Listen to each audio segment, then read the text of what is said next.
Hi, this is Dr. Pew Pew here, coming with you with the House Defense Rifle Review. In this video, we're going to talk about what I think is important to have for a house defense weapon. Now, just so you know, the best weapon you can use for home defense is whatever weapon you are most comfortable with. For me, that's the AR platform. Now, we're going to go from front to back, talk about this rifle, what I think is important, and what I would highly recommend for you guys to run on your house defense rifles. If you disagree with me, if you think there's something I should add, talk about it down in the comments. So let's start at the front.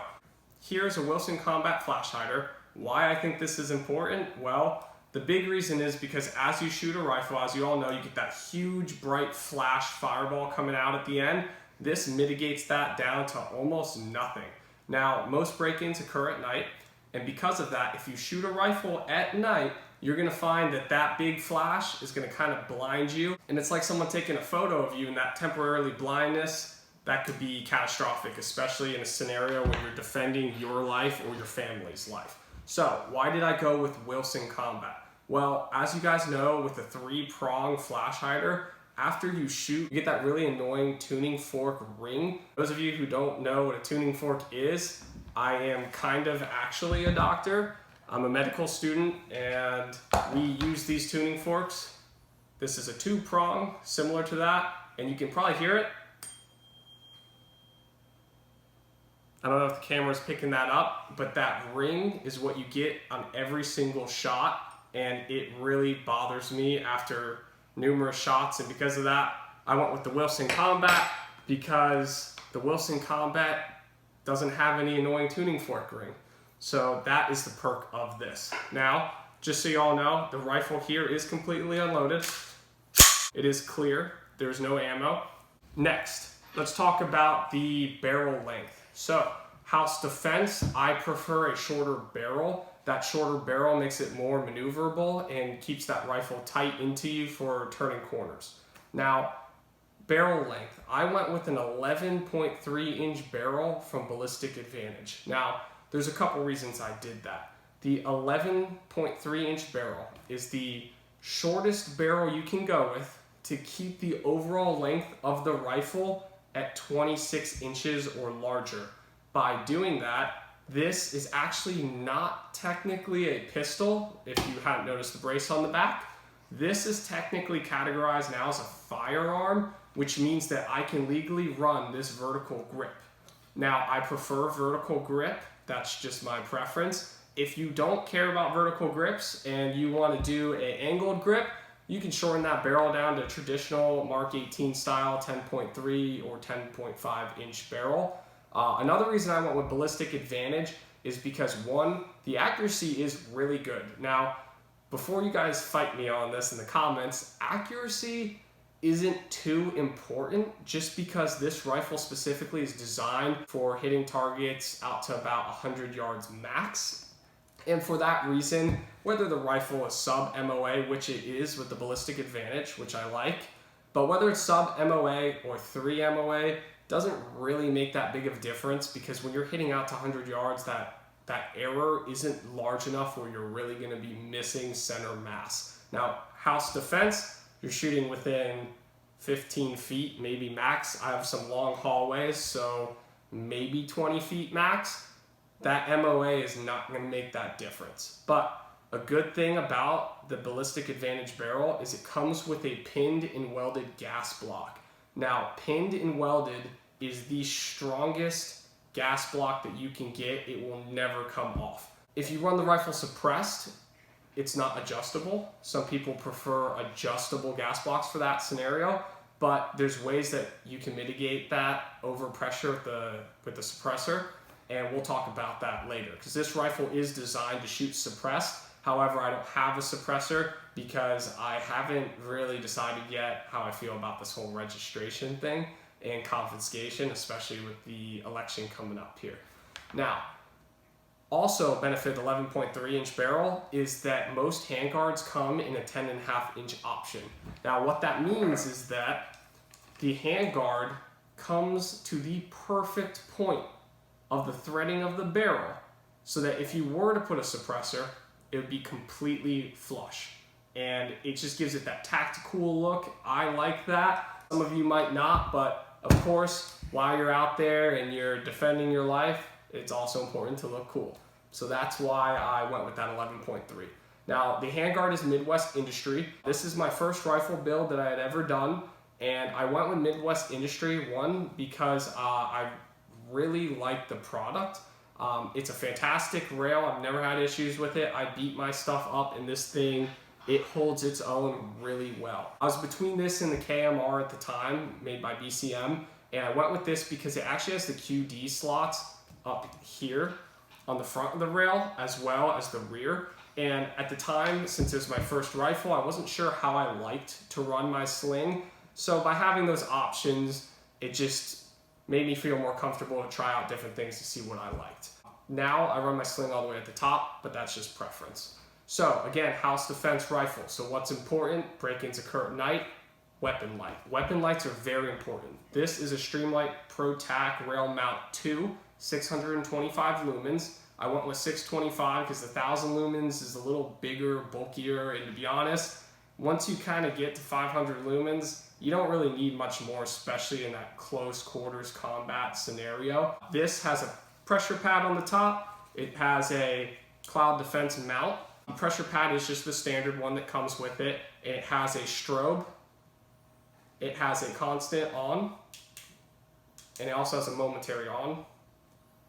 And let me tell you something, it is so bright at night that it is debilitating. So it is a great non-lethal that you can use to identify the target to make sure that it's not, you know, your kid coming in late at night or a friend or whatnot. You know, you can really identify the target and then decide if that target is a threat and use force from there on. So that's why a weapon light, if there's any attachment you need on a home defense weapon, it's a weapon light. So let's move on back. We talked about the barrel. We're running just a Aero Precision lower and upper. I went with Aero Precision because Aero Precision products, they really are great. They're forged. I love it. It has the built-in trigger guard, and on this side of the rifle, when installing this bolt catch, it has a threaded screw, and that threaded screw makes it really easy to put this thing together, and you don't have to take a mallet and bang a pin through it and possibly damage your receiver. Now, like I said, I beat these things up. If it gets a little damaged, I don't really care too much, but like I said, first build at the time, I was kind of just trying to find the most efficient way to put one of these together because I had never done it before. Grip. We're just running a Magpul K2 Plus. I love this grip. I like the angle of it. It's a little beefier. It fits in my hand nicely. I run the same grip on my AR10 style rifle. With my AR10 and my AR15s, I like to keep the grip and the trigger the exact same. That way, when you are training between both rifles, it feels a little similar, and it's not like learning new tricks and making that adjustment in your brain. It's just kind of consistent, and consistency is what I like. So the bolt carrier group I went with is a BCM M16 full auto-regulated bolt carrier group. I went with BCM because this bolt carrier group, if you read the reviews online, not only are they fantastic, but I've seen somebody put like 50,000 rounds through one of these things dry, and they just do not budge. These things are indestructible. They run and they run and they run. They're like a Toyota, man. These things are incredible. The staking on it, I don't know if you can see that in the photo, but the staking is really good. It's not coming out. This is a really good staking job, probably one of the better ones that I've seen. The overall, just the wear on it, after about 900 to 1,000 rounds, you really can't tell. The finish is perfect. I believe it's nitride finished. It's slick. I don't really clean it that much, as you can tell. I'm kind of getting black all over my fingers. But this thing's a tank, and I highly recommend it. When it comes to bolt carrier groups, like I said, it is the heart of the rifle, so make sure you get a quality bolt carrier group, because this thing, at the end of the day, house defense rifle, you want to make sure that this thing goes bang every single time you pull that trigger, because if you pick this rifle up and it's that once in a lifetime scenario and it's not working, you're going to find yourself in a lot of trouble. Now, while I have this out, let's talk about the charging handle. Charging handle. It is a Radian Raptor SD charging handle. It's the slimline one that has these smaller handles on the side. It's ambidextrous, and I like the small handles because it doesn't really dig into you when you tighten that sling up on the rifle, and it's just less snagging points, and that's just a personal preference that I have. Some people like larger latches. They have it in a normal latch, which most of you are probably familiar with, but I do really like this small charging handle latches. It is the SD version. Like I said, the rifle is designed to be shot suppressed. So what that means is that it has a bunch of little machined holes throughout the charging handle. I don't know if you can see them there. And those holes help distribute the gas out the side of the rifle so that when you put the suppressor on and the back pressure comes back, you get less gas to the face, which is good because if you're shooting a rifle and it gets real gassy in the face, the eyes start to water, it stings your eyes. And if anyone shot suppressed rifles, you know, especially on these platforms, that back gas pressure can be really annoying. So this helps mitigate that problem. There are other options that you can do to mitigate that gas. People use adjustable gas blocks, but again, we talked about why pinned, in my opinion, is more effective. And there's adjustable bolt carrier groups. I've never played with one of those. So if you have one of those, they work good, put that somewhere in the comments because I'd like to read about it and maybe get my hands on one of them so I can do a review on it.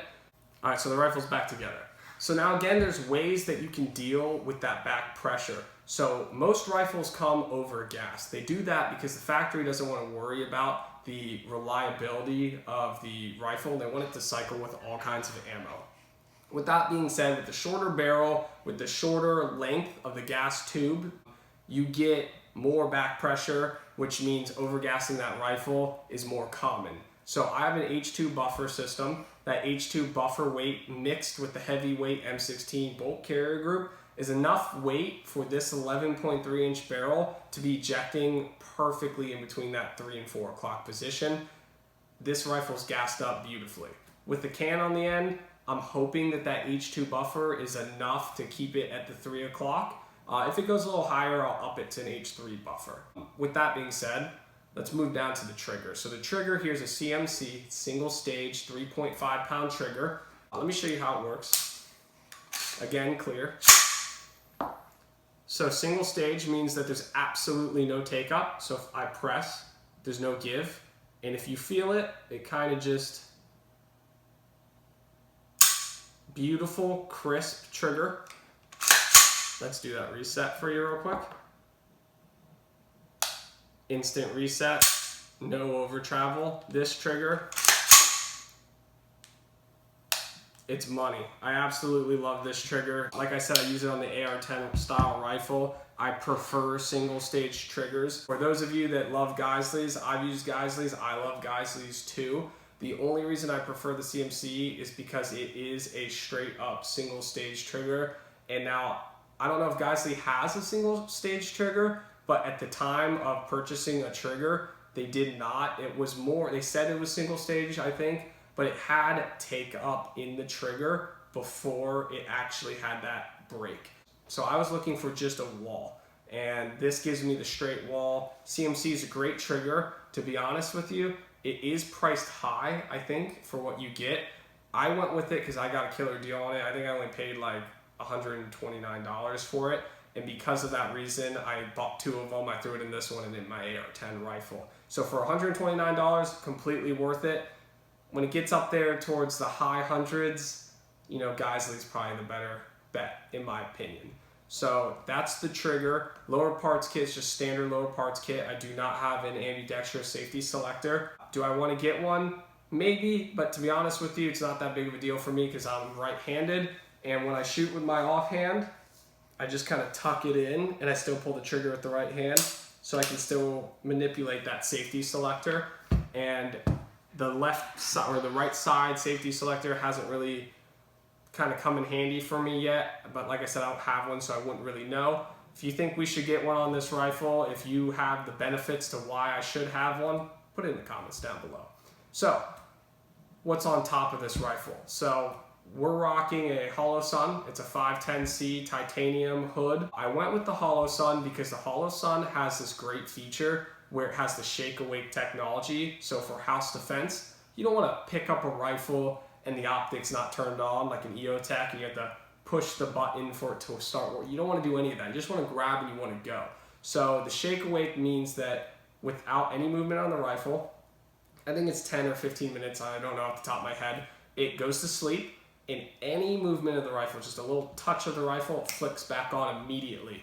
Now, the reticle inside of here, it has that donut of death. It's just like the EOTech reticle. I went with that because I figured, because I've never actually been in a combat situation, in a high stress environment, you know, you're not really gonna be like target shooting where you're just standing there, you're just pulling the trigger, you line up the dot, you squeeze it, and the bullet goes where it goes. There's a lot more to it. You got adrenaline kicking in, human nature. So with that being said, I wanted something that just caught the eye really easy, a big donut so that you just line it up, pull the trigger, less thinking. That way that high stress scenario, if it ever comes up, you know, you're prepared and your equipment is there to help assist you with that fight.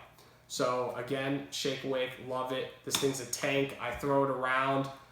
You know, the quick detach feature is awesome. It's come in handy for me because I've actually trained with this rifle in the rain, and when it rains, you can't see anything. That water, it just breaks up that red dot. It doesn't project properly. So I just took it off, threw it down in the mud, and I just deployed my flip-up sights.